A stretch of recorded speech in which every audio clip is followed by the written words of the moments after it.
Good afternoon. Thank you for joining us today for Staying Well Together.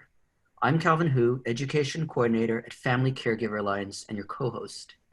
Staying Well Together is the first in a series of 3 webinars focusing on caregiving during the COVID-19 coronavirus emergency. These webinars are a collaboration between Family Caregiver Alliance and the San Francisco Department of Disability and Aging Services. Next week's webinar will cover social isolation and well-being for caregivers, and the week following will be on COVID-19, coronavirus, and caring for individuals with Alzheimer's disease. Webinars are on Thursday from 3 to 4 Pacific time. Now, if you haven't heard about Family Caregiver Alliance, briefly, we do research and advocacy for caregivers, as well as support services. We have a number of fact sheets, webinars, blog articles, and online classes. We also offer direct services and counseling to family caregivers in 5 counties of the San Francisco Bay Area. Now, before I turn things over to today's co-presenter, I'd just like to mention your phones or mics are going to be muted. So if you have any questions, you can use the Q&A box, the chat style Q&A box, and we'll answer as many questions as we can at the end of the webinar. So now I'd like to turn things over to today's co-presenter, Luciana Tsai at the San Francisco Human Services Agency, Department of Disability and Aging Services. Hi, Calvin. Hi, I'd like to thank the Family Caregiver Alliance for co-sponsoring these educational webinars with the City and County of San Francisco's Human Services Agency, Department of Disability and Aging Services. Today, we have 2 co-presenters from San Francisco, Ria Mercado and Dr. Anna Chodos. Ria Mercado is a registered nurse, also public health nurse, who serves as the Director of the Quality Management Services for the City and County of San Francisco's Department of Disability and Aging Services. Ria has over 10 years of acute care and nursing experience in the fields of AIDS, oncology, medical, and intensive care. She received her advanced degree in public health and community health nursing from San Francisco State University, and transitioned to program developments and community health nursing with nonprofit healthcare organizations. Over 10 years ago, Ria joined the City and County of San Francisco's Department of Disability and Aging Services to implement an innovative program where individuals with long-term care needs were transitioned from institution to the community. Currently, in furthering the mission of the department, Ria serves as the nurse manager for the Clinical and Quality Improvement Unit, where nurses provide internal supports through clinical and nursing consultations with the department programs, including adult protective services and in-home supportive services. The department nurses work towards improving health outcomes, supporting the well-being, safety, and independence of adults with disabilities, older people, and veterans through health promotion and disease education and management. Today, Ria will be co-presenting with Dr. Anna Chodos. Dr. Anna Chodos is an assistant professor of medicine in the Division of General Internal Medicine at Zuckerberg San Francisco General Hospital and the Division of Geriatrics, both within the Department of Medicine at University of California, San Francisco. Her clinical work is in both primary care and outpatient geriatrics. Additionally, at this time, she is working with the Department of Public Health in response to supporting older adults. Welcome, Dr. Chodos and Nurse Ria. Thank you so much. You can hear me okay? Yeah, I think everyone can hear you perfectly, yes. Great, thank you so much. So this is Anna. I'll be speaking first and getting us started. Just really want to thank everybody for joining today. Just also acknowledge the challenging time that we're all going through, and just really grateful for your presence and the opportunity to be able to speak with you today on this topic. Hopefully it's helpful. Next slide, please. Do I have the power to advance it? I'll be advancing from my end. Thank you so much. So today we'll be going over briefly, I think it's been really helpful to just ground ourselves in what this is, what's going on, what this virus is, and how it's causing folks to be sick. And then of course we'll focus most of our time on how we prevent the spread of this illness called COVID-19. That really entails the hallmark method that we're all experiencing right now, which is the physical distancing method, often called social distancing, from a lot of the materials you might see from our departments of public health or the CDC. But really it's social because it's more than one person, but it's really about physical distancing from other people.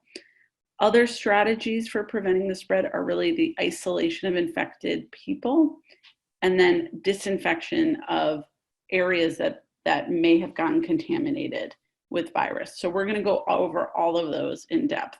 Next slide, please. So what is COVID-19? You may have seen in the news more than one explanation of what this is. Is it coronavirus? Is it COVID-19? I just want to add a little clarity so we're all talking about the same thing. So the pandemic is being caused by a virus. It's called, in the big grouping of viruses, a coronavirus. So there are many coronaviruses, and this very specific virus has a name, and the name is SARS-CoV-2. So the virus that we're dealing with is SARS-CoV-2, which is a type of coronavirus, and it's related to the viruses that caused the SARS outbreak and the MERS outbreak, neither of which got past their regions in Asia and infected many people here. But certainly they took a big toll where they had outbreaks in other parts of the world. But here, obviously, this virus has reached us. And when people say COVID or COVID-19, they're talking about the clinical syndrome or the clinical presentation and illness that is caused by the virus. So COVID-19 is the illness caused by SARS-CoV-2. And truthfully, we're learning more about both of those, both the virus and how it behaves, how it infects us, how long it stays around, things like that. We're learning more about that every single day. And we're also learning more about the clinical illness of COVID. What happens to people? What are symptoms of this illness? Next slide, please. I think, though, we do know some of the main symptoms that are common, particularly for people who get pretty sick with this virus. So the main symptoms of COVID-19 are fever, shortness of breath, and cough. However, many people report other symptoms, often sort of like a flu symptom, which is why many places will test for coronavirus and test for flu at the same time. So people say they're really achy, very sore muscles. Some people have said they have a sore throat, particularly as they start to get sick. Same thing with diarrhea, that can be early on when they get sick with this virus. They get tired. And a really interesting one is a lot of people have reported losing their sense of smell or their sense of taste, or both. The other thing we know about this illness is that it can be extremely mild or extremely severe. And there's not a perfect way to predict who gets mild illness or severe illness. And unfortunately, as we all also know, people can be so severely ill that they die from the illness. So it looks like the information that we have from all of the global infections so far is that roughly 80% of people who get sick with the virus will get a mild illness. So many have no symptoms. Sometimes that's called asymptomatic, but no symptoms. So that means they have the virus, they're spreading the virus, but they don't have any symptoms that they can detect. And then other people just have mild symptoms. They feel they have a cold, they have a mild cough, they feel a little run down or fatigued, but they don't have any major symptoms that are causing them to need more medical attention. That means, though, that 20% do have serious illness that needs medical attention. And about 15% total are severe enough that they need to be in the hospital. They need things like oxygen or fluids or nursing care. They can't take care of themselves, they're so sick. And up to 5%, it looks like right now, based on the information we have, are critical, meaning they need to be in an ICU setting. So they need more intense nursing and often need a ventilator. Not everybody in the ICU needs a ventilator, but many of those people do. And I'm sure it's come to you as it has to me, all the news about the ventilators and the focus on the ventilators. While it doesn't seem like a lot of people who get sick with this illness need critical care or a ventilator compared to the total number who get sick, it's still enough people that we as a healthcare system across the country do not have enough ventilators. So there's sort of a disconnect there that so many people get a serious form of this illness that they need a lot of ventilators all at once to see them through it. But really overall, in terms of the big picture of how many get critically ill with this illness, it's not that many. So sometimes that can seem like a disconnect, but again, it's really because of how many people get sick at the same time. The other thing we know is that many people who do have symptoms and are sick have them for about 2 weeks. And that's quite long. Many of us who've had the flu or a cold, we might feel sick total for 2 weeks, but we don't feel really sick that whole time.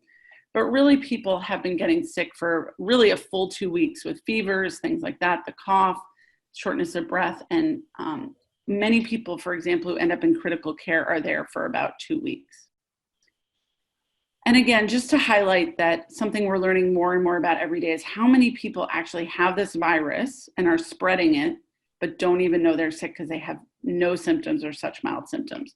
We're really learning more and more about that because understandably, those people haven't gotten tested as often as the people who do have symptoms. Next slide. So again, the data is evolving. We're learning more and more every day. But in this graph, we see a little bit of information for who's most at risk from dying and getting serious illness. So the graph on the right, all the bars on the left are information that we got from Italy's cases, and all the information on the bars in the right are from China. So for each grouping, it's the age group, and in each pair, the one on the left is the data from Italy and the one on the right is the data from China. So the stuff you see in red is really about older adults. And the reason that's highlighted is because one thing that was pretty clear with this illness is that older adults seem to get sicker and die more often if they get the virus. The other thing is that people we know who have some history of a heart condition or heart disease, diabetes, or a lung condition like asthma or what's called COPD, chronic obstructive pulmonary disease, things like that, do tend to have more serious illness, meaning they're more likely to need a hospital or an ICU if they get sick. And unfortunately, we're seeing that older people are dying more often than younger people. And so the graph just shows that it's roughly 3% of people 60 to 69 who have died in Italy and China if they've gotten sick. About 8 to 9.5% of people who are 70 to 79. And then somewhere in the 15% to 17% range of people in their 80s and older who died when they got sick in China or Italy. Again, this may look very different in 6 months when we have a lot more information. And in different places in the world, there were different resources. So we know that we have different resources here in the US than they had in China and even in Italy. So we will learn more, but right now, of course, this is the cause for all of the concern around how seriously older adults might be affected if they get sick. Next slide, please.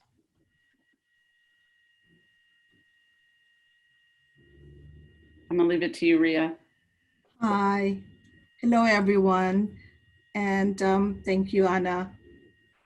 As a nurse and as a caregiver and as an individual who's going through this very difficult time, it's so important that we understand how the virus is spreading.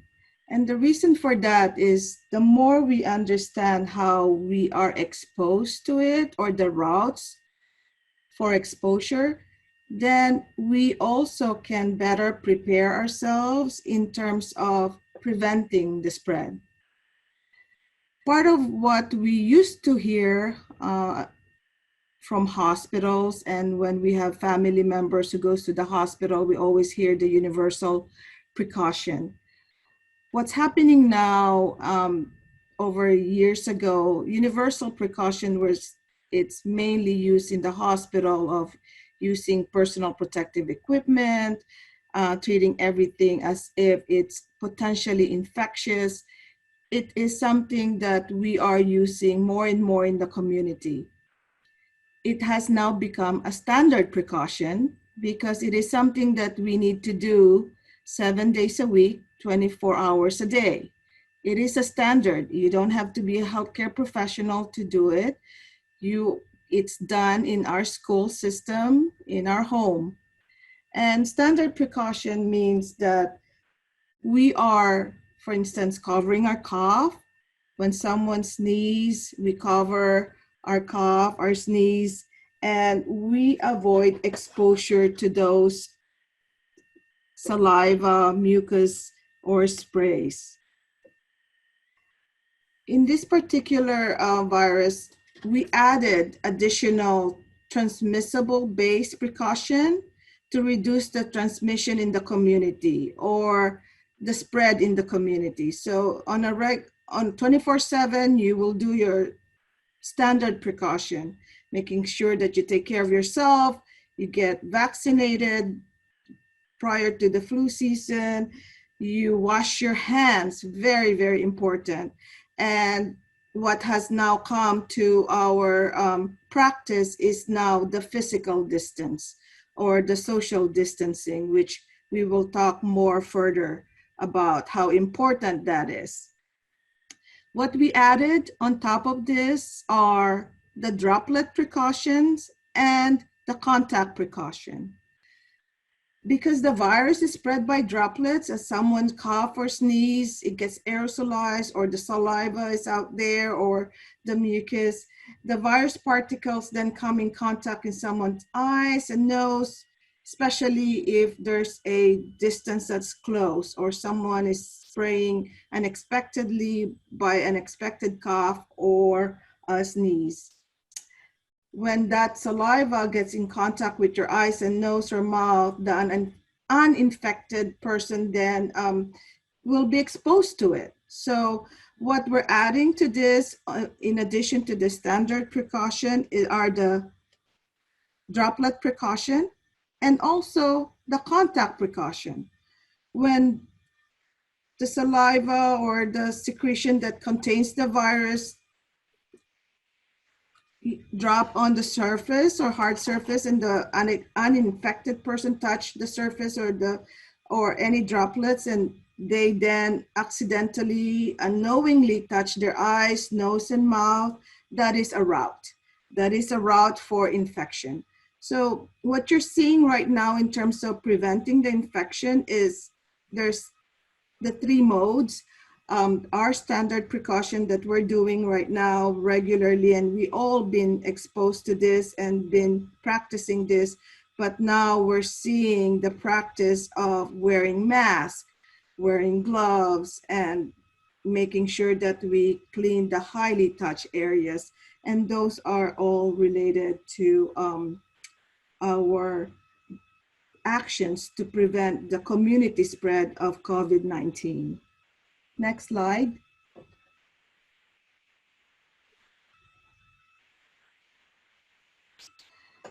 Like I mentioned, this is not just happening in the hospital in terms of what you're hearing, the doffing of PPE. PPE used to be, it's mainly used in the hospital and all of these other terminologies. You're hearing that now because it is a public health measure that we are taking into actions to prevent the spread and preventing as many people as we can from getting it and preventing the spread of this COVID-19 in the community is so important. You've heard many times our governor, our Department of Public Health, our community leaders, our family members on the news flattening the curve. Dr. Ana Chodos will talk more about that. In terms of the public health measures, we are doing a lot in terms of the social, the personal, and environmental measures to protect the public and to protect ourselves for spreading this highly transmissible infection. And like Dr. Ana Chodos mentioned, there are some individuals who there's varying level of their symptoms and may not even know that they are spreading this infection. So in terms of the social component of measures that we can take in preventing the infection or the spread, it's really limiting our physical interaction with people, especially we made some changes in terms of quarantine, the travel bans, the social or physical distancing, limiting the gatherings, isolating the sick people, and identifying a person under investigation, close contact, and all of these other terminologies. But the main thing is in the public setting, outside, we limit the interaction that we have in the social gathering. We stay at home, we shelter in place. Then on a personal level, washing our hands, not touching our face, and using the personal protective equipment. There is a new mandate now, and that is using masks. It doesn't have to be a surgical type of mask or N95 in public, but any mask that we can use, and we'll talk more about that so that we can also take personal measures in limiting the spread of this virus. Environmental is such an important factor. Creating physical barrier between people, disinfecting surfaces. There's so many products out there that saying, oh, this, Lysol in terms of coronavirus and all of these things. And I remember someone saying, oh, they identified coronavirus, but like Dr. Ana Chodos mentioned, this is something that's been, coronavirus is a group of virus out there, and it's been out there for many years. And environmental is such an important factor that we can do at home and also in our community. Next slide. Ana, would you like to describe? Yeah, of course. This? So just trying to take a minute to explain the physical distancing thing. So, as I'm sure many of you have experienced, people you don't know or who really, frankly, are just not in your household and you're not around all the time already, we should be trying to distance about 6 feet, to the best that we can estimate that. And I know we're all experiencing that at the grocery store or anywhere else we're going. They're trying to enforce this. People are trying to stay away from each other on the streets. Obviously very unusual behavior from the way we used to be, not a few weeks ago even. But the idea is that droplets coming from people's mouths and nose, when they talk, really when they sneeze and cough especially, but even when they talk and things like that, they actually go really far. So there's actually evidence that droplets go about 6 feet. So if you can stay 6 feet away from most other people, you'll have much less contact with their droplets. So that's just the reasoning behind that. And I think we all mostly get it, but I sort of think of people now as having sort of a cloud of droplets around them. And I'm trying to avoid not just the person, but that cloud. Next slide, please.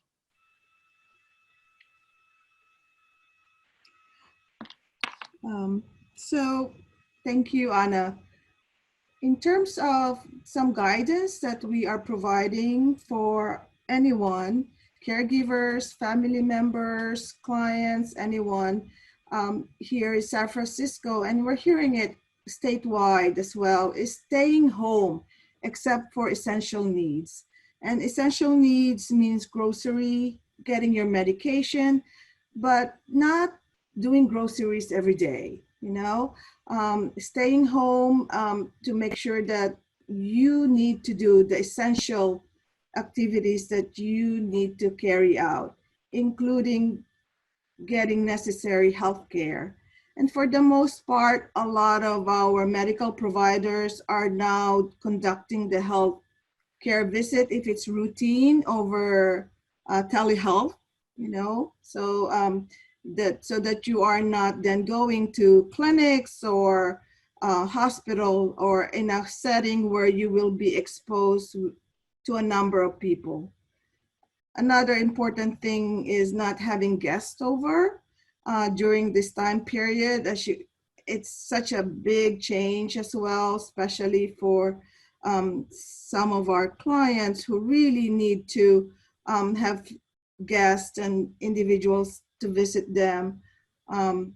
But again, limiting the number of people who are coming in contact with is so crucial. Um, if you need to go out, like what you're hearing on the news and what Anna just mentioned, stay at least 6 feet apart from another person. And right now, we are encouraging the public to wear a face covering. It could be a bandana, it could be a cloth mask, but the important thing is staying at least 6 feet apart from other people, avoiding crowds. That is so important. Um, the one of the thing that I remember going out for my regular walk, and I would walk, and my son will be with me, and I still kept my 6 feet. But really, then I reminded, okay, we can get closer a little bit. We don't have to be occupying the entire street, but you do not really need to stay 6 feet far apart from people that you live with in your household. You may go walk, bike, or go for a run near your home. But please, if you need to take a car or take public transportation to go for a walk or run, that is going too far. Next slide. I have mentioned some of this earlier, avoiding groups, covering your face with bandana, scarf, or cloth. Keep 6 feet between you and everyone else at all times. And for the most part, if you are not going to be able to guarantee that you will be, someone will not keep that 6 feet distance, be prepared. Have a cloth, a bandana, or a face cloth mask ready so that you can cover your mouth, and you can use it to protect yourself. Reducing the time you are around other people and outside the home is very key and essential. And minimize your exposure and your contact with people outside your household. So basically, other than your close family members, if you need to go out, limit that. For the most part, many of the businesses are doing telecommuting and doing mobile work. And that is part of us doing our best to shelter in place and to create that physical distance.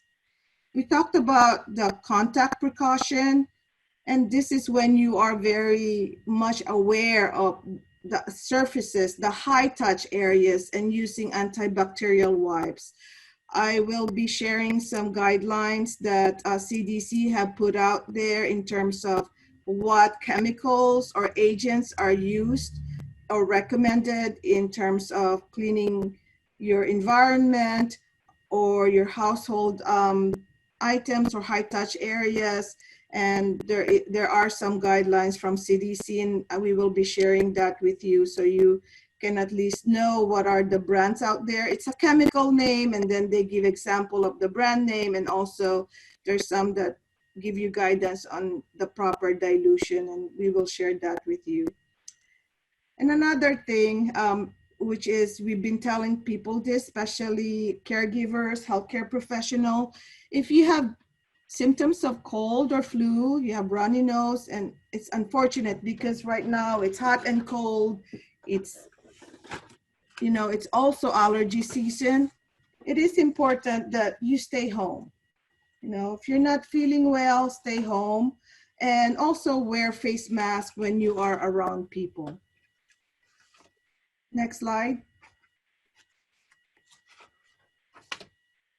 Anna? Yeah. Maybe So a lot has been, thank you so much, Ria, for going over all this. And I think a big question that I get a lot, and things that certainly have been evolving in terms of guidance from public health professionals and our government and things like that, is the masks issue. So what masks should we be wearing? In the medical setting, there's two kinds of masks. The one on the left is more of a paper mask. It's multiple layers, and it's a little bit moisture resistant, but not very moisture resistant. And that's just a basic face mask. They usually call it a surgical face mask. And it's actually meant for people who are going into the room of a vulnerable person to not get that person sick. So when surgeons are doing surgery, they wear it so that when they're looking over what they're operating on, they don't get any of their droplets on the person. And similarly, if I go into a room with somebody who's just had a cancer treatment and their immune system might be low, I'll wear a mask so I don't give them anything that might be more dangerous to them because they're immunocompromised. But in general, what the face mask on the left, the paper one, does is just hold in that person's droplets. So if you think about that 6 feet sort of cloud around them that I was saying, I usually think of people as having that 6 foot cloud around them of their droplets.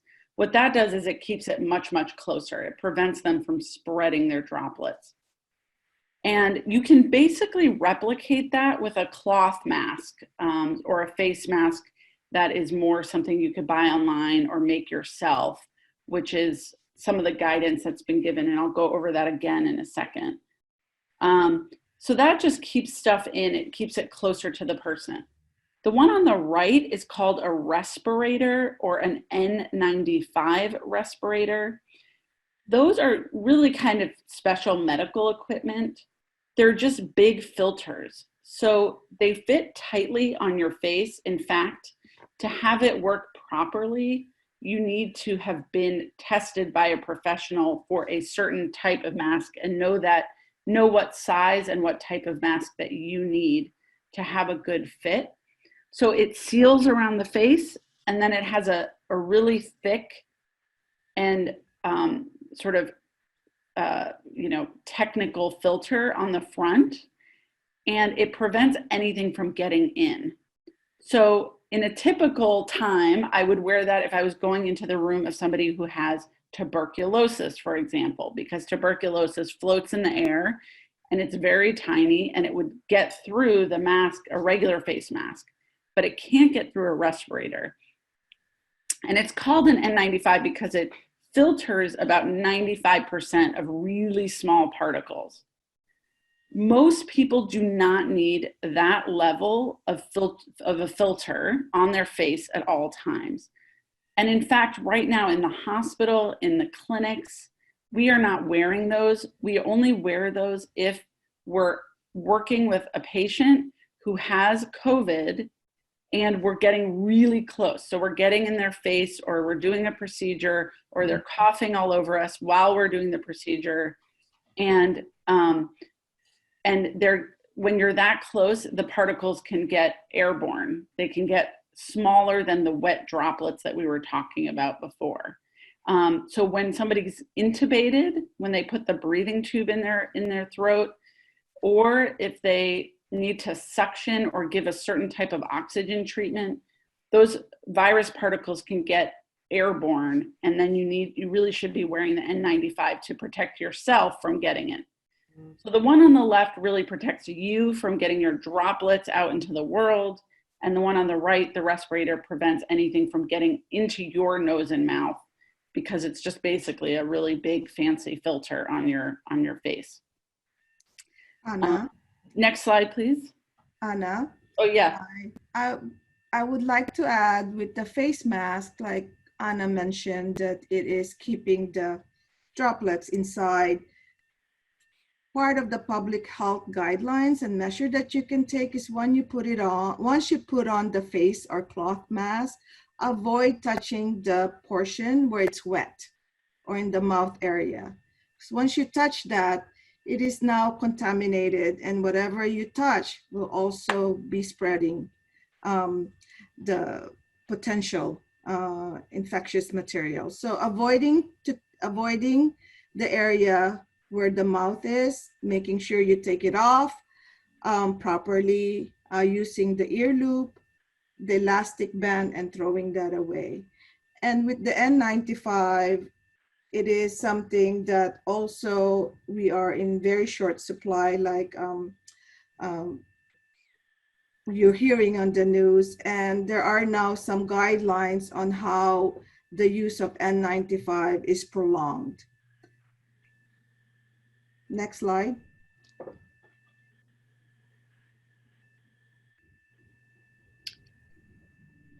I can explain this one. I think what Ria was just explaining really well, that the mask is a general face mask, and the ones that they're recommending we wear outdoors now are so that we're really limiting the spread of droplet particles as we walk around when we have to go outside occasionally. And the goal is that it should really cover your nose and your mouth. It should fit pretty snug over your nose, because otherwise it just sort of, as I'm sure you can feel when you've had to wear these, the air and the droplet sort of comes out the top. But to the extent that it's just really covering your face, your nose and your mouth on your face, it's somewhat helpful to keep the droplets in. And then what it's just showing on the right is, making sure it's covering the bridge of your nose. And we want to, after we're done using it, take it off. Usually you take it off from one of the sides. So whatever that ear loop is, as Ria was mentioning, just take one ear loop and sort of pull it off your face by pulling it to the side and then taking it off the other ear. And if it's a cloth one that you've made or you've bought, that's terrific. That's great. That's reusable. You can just put that into the wash and wash it with hot water and soap. And then dry it in a hot dryer as well, as much as possible. Probably the most important thing is just getting it into soapy water and washing off sort of whatever got on there while you were wearing it. Yeah, trying not to touch it too much. Obviously the inside is more contaminated than the front part of it, but trying not to touch the actual front part of the mask, either the inside or the outside, too much. And then once you take it off and you put it in the wash, or if it's disposable, you throw in the garbage, wash your hands and wash them really well. And that should, be all you really need to then sort of be clean and safe in your house. But really the thing, as you all know, that we're trying to disrupt is people getting droplets directly on their face or getting droplets on their hands and then touching their face. So the way to interrupt that is to be covering the face a little bit, and then washing your hands before you ever touch your face. Do you want to add anything, Ria? Nope. No, you covered it very well. Thank you, Anna. Covered it, no pun intended. Okay, next slide, please. So that was distancing ourselves and using proper precautions. Now we're just going to talk for a second about isolating people who are sick, which is a really important part of this whole response. And in a lot of ways, a really stressful part, because we know that when people get sick, they have to be isolated from other people. And that's often a time when, of course, they need people, human beings, to support them, particularly ones they care about. But what's the basic idea is, if someone who is sick and actively spreading the virus is not around other people, the spread will go down. So this is a very contagious virus. Everyone in the world up until a few months ago was susceptible to it, meaning none of us, none of our bodies, none of our immune systems had seen it before. And that means we are susceptible to getting sick from it. So that is why it's just spreading like crazy, because so many of us are susceptible to it.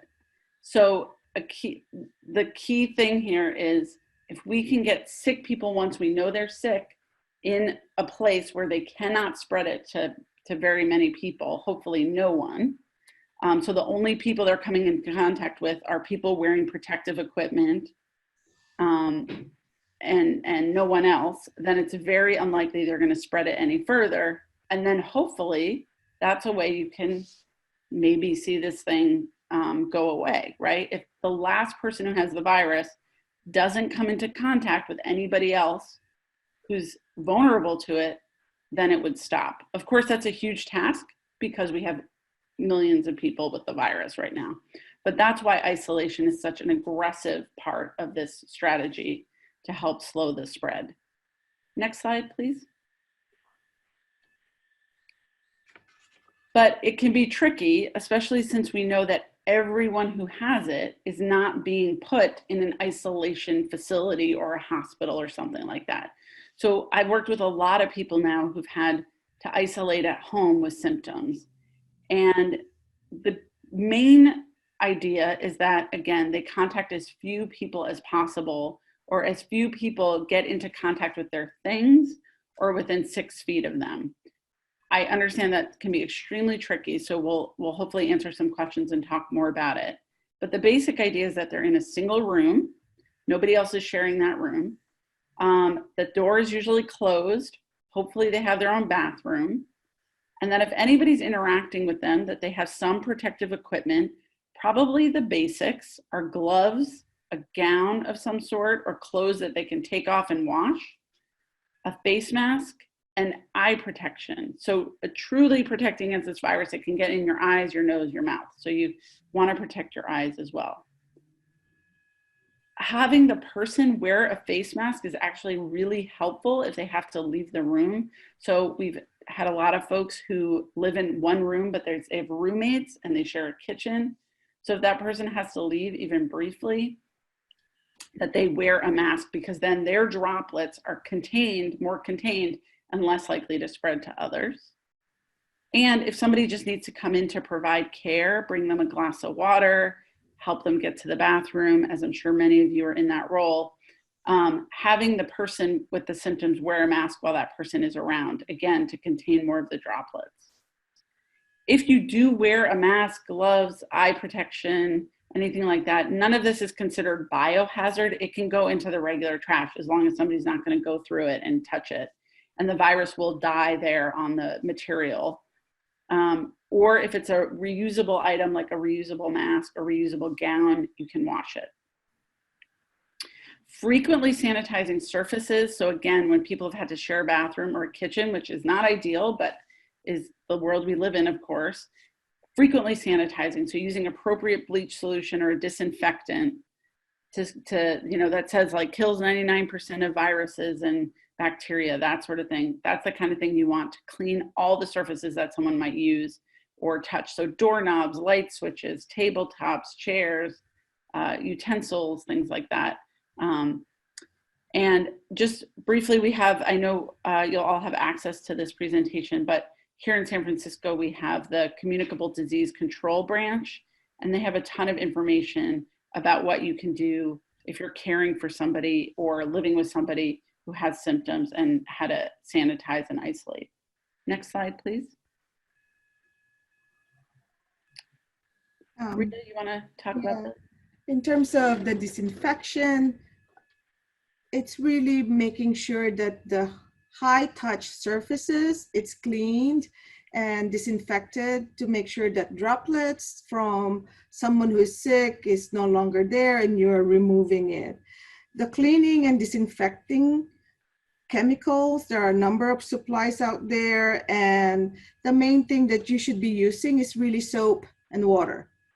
Washing your hands with soap and water is the very important key standard precaution that you should be practicing. And in terms of disinfecting the surfaces, make sure that you are also washing your hands, putting on gloves, so to avoid contact with the virus, but also to protect your skin from the chemicals. You're probably experiencing this now that as you wash your hands very often, that you are now having dry hands and beginning to experience dry and cracked skin or hands. And make sure you also moisturize. That's also important because one barrier to people washing hands and continuing with the disinfection of surfaces is because their hands are now cracked and painful. So make sure that you wear gloves when you're using the chemical agents, and there are a number of EPA approved chemical agents that you can use in making sure that your environment, the high touch area in your home, are cleaned properly. Next slide.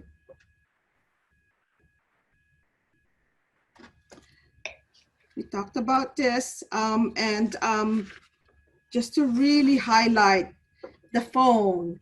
People wear gloves thinking they protected themselves from the contact and practicing contact precaution, and then the phone rings and they grab the phone with their gloved hands. So remember, take off the gloves. That's also contaminated or dirty, considered contaminated or dirty.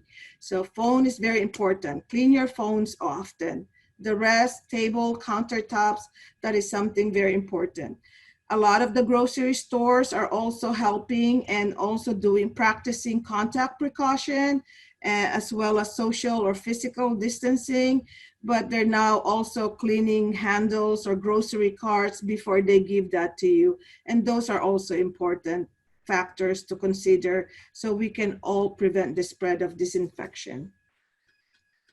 Next slide. Anna?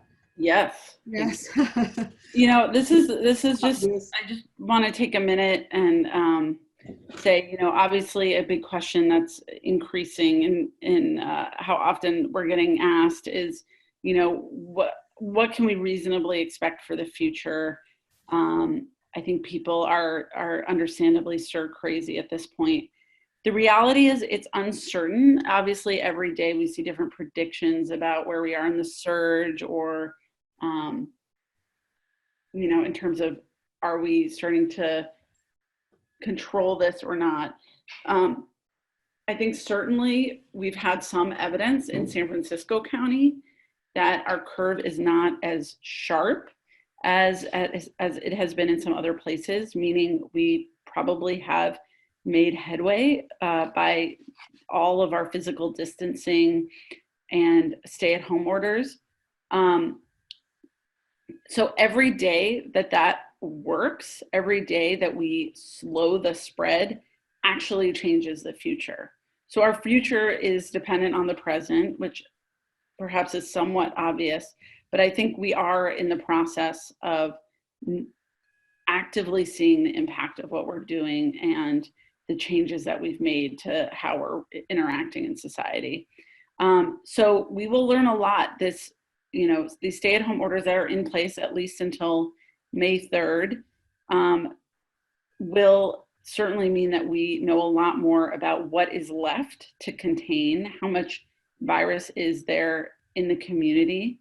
And of course, every day we're getting more accessible, faster testing, things like that. So the future is not written is the good part, but the difficult part is not really knowing exactly what lies ahead.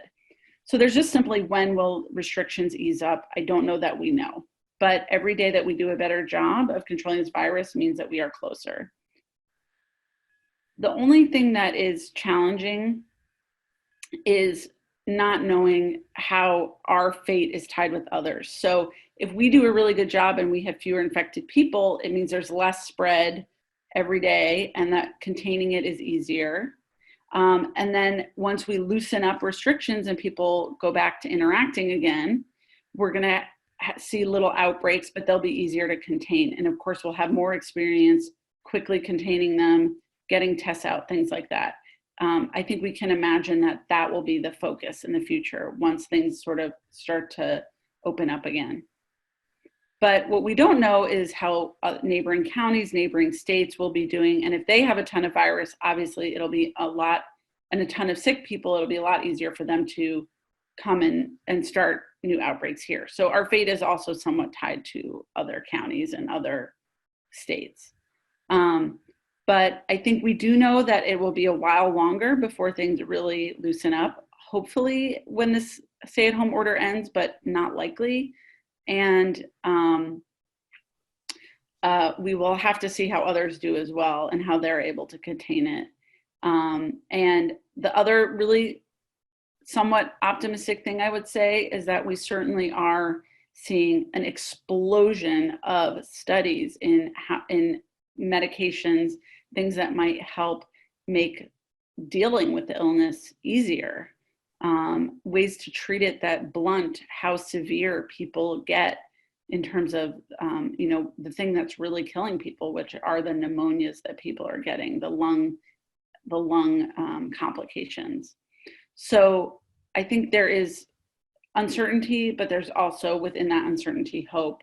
And unfortunately, it makes planning really hard, especially, for all aspects of life. But the more we know on a day-to-day basis, the more we'll know about the future. And I think these next few weeks are really going to help us know when we will see an end to this. I will say, though, right now we are seeing more and more cases in pretty much all California counties. There's no county where the cases are decreasing on a daily basis. So we're still on the upward part of our curve, even if that curve is flatter. Next slide. And Ria, I'll let you finish up. Yes.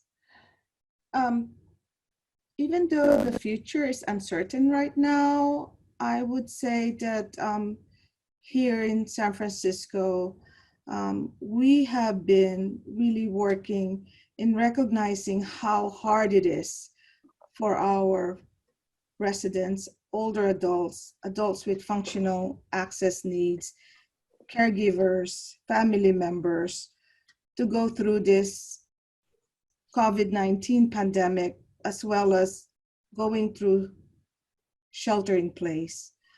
In recognizing that, the Department of Aging, Disability and Aging Services have looked at various ways how we can support our community. And we will be providing you some guidelines and information. But as you know, we have a benefits and resource hub. It's our call center that's open and now available 7 days a week. And it is really meant to serve and to maximize service connection of the most vulnerable population, as well as our San Franciscan residents over 60 and above, and adults with disability. With a single call, and the phone number for that, which we will provide, is 415-355-6700. We will connect you with case management, with volunteer groups. Shanti is one of them. And it's an amazing program. During the time when I was doing AIDS oncology, Shanti was the pioneering agency that helped and supported San Franciscans who are stricken by HIV and AIDS. And right now, they're continuing that work that they're doing in terms of connecting with the most vulnerable. The hub that we have here in Dallas, it will really be able to connect you with the volunteer services, be able to provide you with practical support while you are sheltering in place, while we're weathering this through together. And a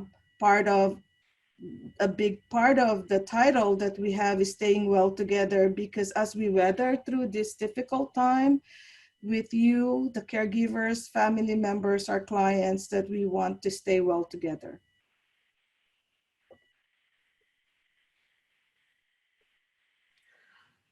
Okay, perfect. Thank you so much for both Ria and Anna. I think that's the end of our presentation today. We do have a little bit of time for questions. Before we get there, though, I just want to mention briefly on this list of resources, you can see a link to today's webinar. We'll get it up as a recording. You can view it later, share it with friends. We'll also be sharing the PowerPoint that you've been watching, and we'll have the PowerPoint translated into additional languages available as we can get them out as quickly as possible. So you can find those all at that link, of course, and you have many other resources. So let's, I think, get to questions. Either Anna or Ria, if you want to just answer as they may, it might be for one of you or both. The first question is from a listener who wanted to know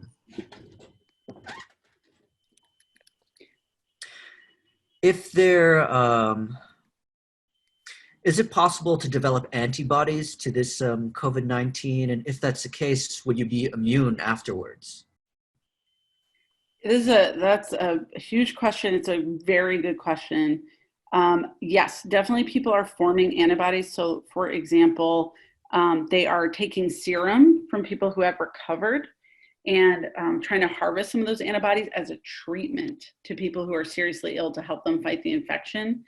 And there are antibody tests that are now looking to see if people are producing antibodies that they know are infected. And if that predicts that, you know, it shows that you had the infection, then we can use it to know whether someone had it and recovered and just never knew they had it. There's some like caveats to that, unfortunately, which are sometimes you can have some antibodies because you were just sick, but they won't last for very long. And so it may not give you, immune protection for your whole life. Like that's the thinking behind vaccines where we give boosters, for example. Sometimes people don't have antibodies that stick around really that long. Coronavirus is actually one of those viruses that's a little bit notorious for that people don't tend to form good antibodies. But we'll see. This may be very different. And there is certainly hope that if people have antibodies, that means they're immune, and that means they would be better protected against this in the near term. Calvin, if I may, there was a lot of questions about aerosol versus, or airborne versus droplet. Yeah.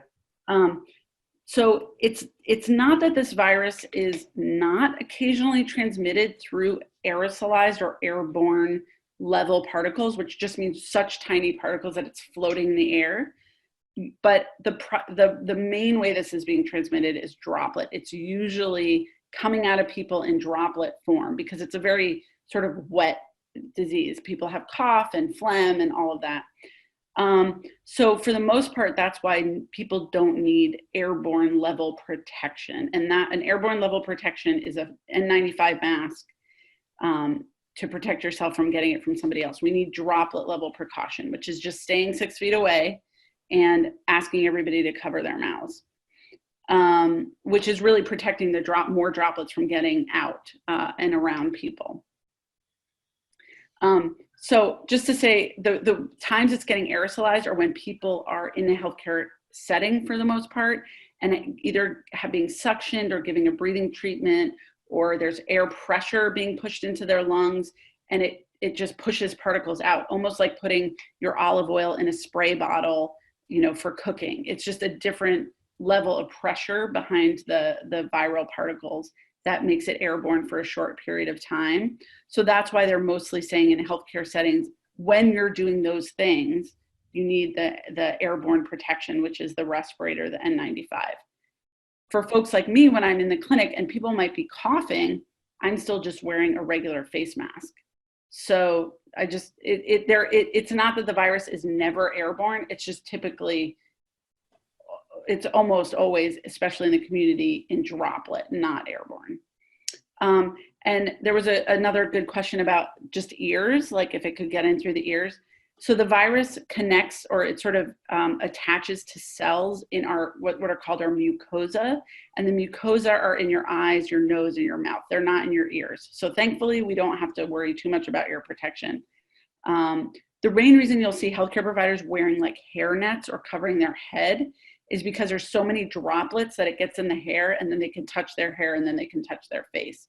So people cover their hair, and then frankly, most of us are just showering either before we go home, or we're showering as soon as we get home and before we're around any family members. Yes, and there are a couple of questions that I would like to answer, similar to what I mentioned.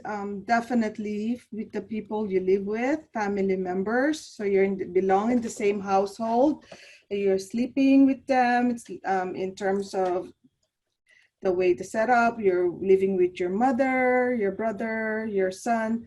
Definitely, you don't have to keep that 6 feet physical distance, and you can hold them, provided, and also be mindful that you do not have the symptoms. In terms of, can you take a family members who are living in an assisted living outside? That is something that you all been hearing on the news regarding residential care facility for the elderly is hardest hit. It's really, it's sad, very, very sad. And one thing that a lot of the institutions are doing are that they're also protecting and implementing the social distancing, making sure that they do symptom checks of all the guests coming in and the staff. That's very important. And a lot of the institution now in terms of assisted living are limiting the visit. And because again, they're trying to also limit the exposure of the most vulnerable residents in their facility. So they need to do more of in-home day programming to keep their residents active and connected. But in terms of taking them out, that is something that's not recommended at this time. Okay, I had another question from one of our listeners who typed in a little bit earlier. They wanted to know if there's any kind of test for the coronavirus, COVID-19, where you might suggest trying to get one. And then I might add, since I think I kind of know where they're coming from, is if someone does exhibit these coronavirus-like symptoms, would you recommend them go immediately to the emergency room or maybe do something else? So for the most part, we are asking people to call their providers if they have one. The main reason is that these places are getting really overwhelmed and a lot of sick people there. So particularly if you would have to go with somebody else, or let's say it was another illness, you would certainly have a much higher risk of exposure just by going there. There also, I would say, we're trying to support people who are sick and getting through this illness outside of healthcare settings as much as possible, even sometimes to the extent of having somebody at home with home oxygen and just having multiple calls a day with their healthcare provider to see, if things get worse, that person would come in, or they'd have some advice about when it is time to come in. Again, it's just the level of overwhelm, frankly, in the healthcare setting, and most people are getting through this. Again, 80% of people have mild symptoms, which means they may feel terrible and they may have a cough, but they're not having low oxygen, or they're not, unable to care for themselves, kind of thing. So I would say, unfortunately, the first place is probably the regular healthcare provider and talking it through with someone at that person's regular place of care. But of course, everyone's judgment on this is different. And of course, if you feel like you need urgent attention, it's quite okay to go. It's just, if there's any thought that you could, have a conversation with the physician first, I would do that first, because you're going to just encounter kind of a crazy scene when you get to the ER, for example. Okay, thank you very much. I've got another question I think is relevant to a lot of our listeners. Someone who might be taking care of someone who's older. So in that higher risk category might be a man, might have a pre-existing condition that apparently make this disease a whole lot worse.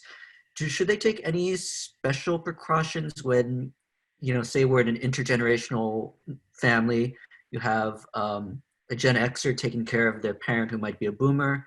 Should the adult child do anything different if they're caring for someone who's a little bit older in the riskier categories? Rhea, do you want me to answer this? Yes, go ahead. So I think, so if I understand the question, it's basically like, should I be taking additional precautions if I'm caring for somebody who's older? Is that right? Okay. Yeah, and somebody also asked a great question about, taking care of somebody with dementia who may not fully understand what's going on and need some additional creative attention around trying to wear a mask outside and things like that.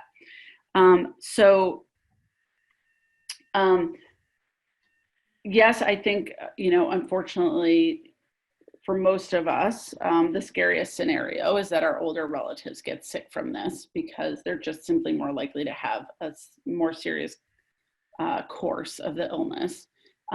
Mind you, most people will still get through it. So it's not like everyone, will end up in the hospital just because they got it and they're older. Most people will get through it. But obviously it's just a higher risk of a serious complication. So I would say, to the extent that, you'll see the occasional 25-year-old go get a cup of coffee at the takeout place, I would avoid those little things for the older person.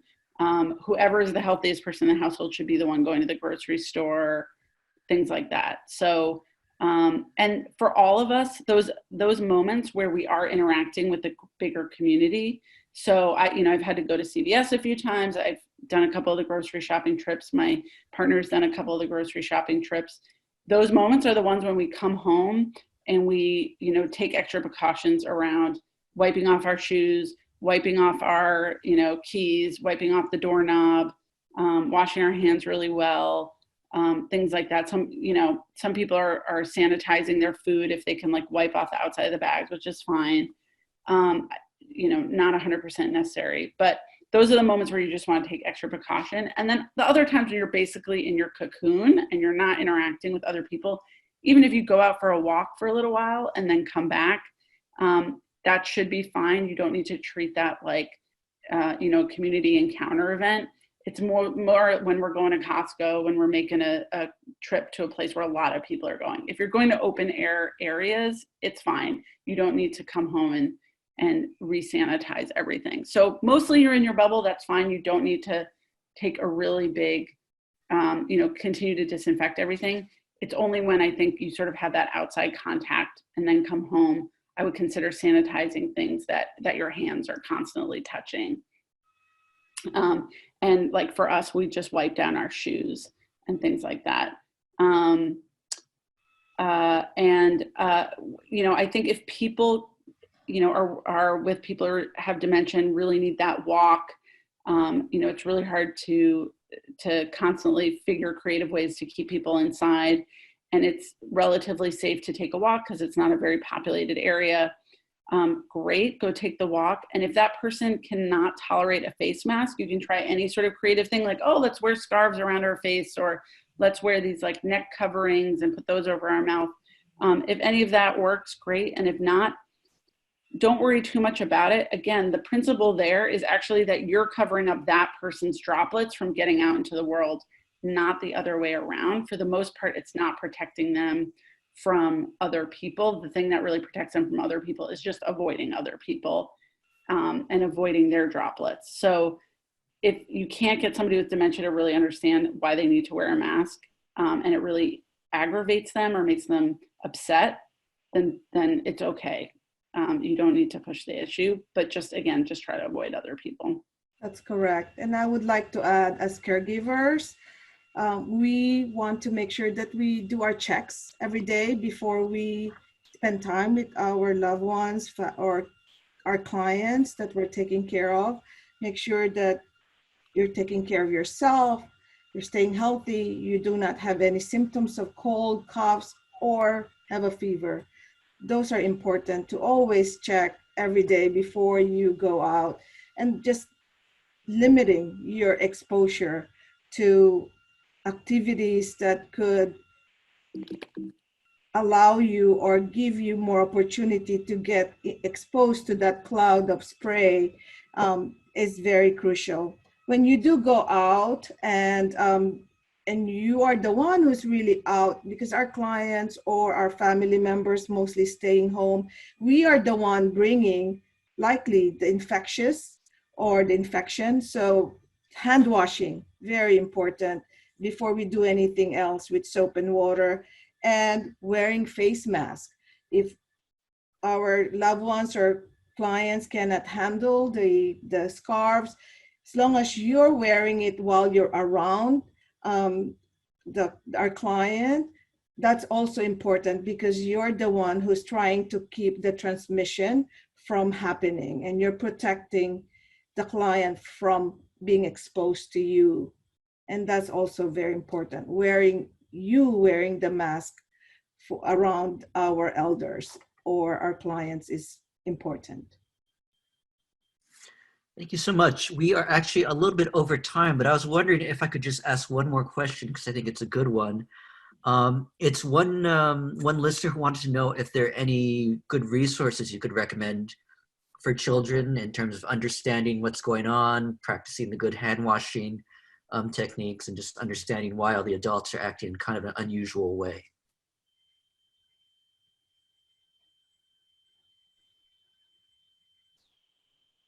I would have to ask Dr. Google, frankly. Not my usual population. I wish I knew. I know that, you know, I have a 4-year-old, so we talk about it a lot, just that there's a virus and we need to, be very good about washing our hands, and we don't want to get anybody else sick. So that's why we're doing, that's why we're not going out and things like that. I guess so far we've tried to keep it really simple, and thankfully his caregivers, when his school was still operating at full speed, we're spending a lot of time talking about it and how we stay healthy and all those things and why we wash our hands. But I wish I knew better resources. I'm sorry, I don't know more. Do you know, Ria? I'm sorry. My expertise as well is with older adults. However, having a 12-year-old and an 18-year-old, it's tough. And they have a different levels of understanding. But I also find that school has done a great job in informing our children with what's going on. And, I don't underestimate them at all in terms of their ability to look at the resources out there. But I do know oftentimes when I was about to explain it to my 12-year-old, we reach out to the school and they were able to give us really good material, especially in trying to keep her active and engaged during this time, during shelter in place. Perfect. Well, thank you both for spending so much time with us this afternoon. I know we've gone a little bit over, and as I think everyone can imagine, you're both very, very busy. So we're really grateful that you're able to share your expertise and all your advice to everybody. We've got another one coming up next week on another topic related to the coronavirus. These are going to be happening every week for the next 2 weeks, same time, 3 to 4 Pacific time.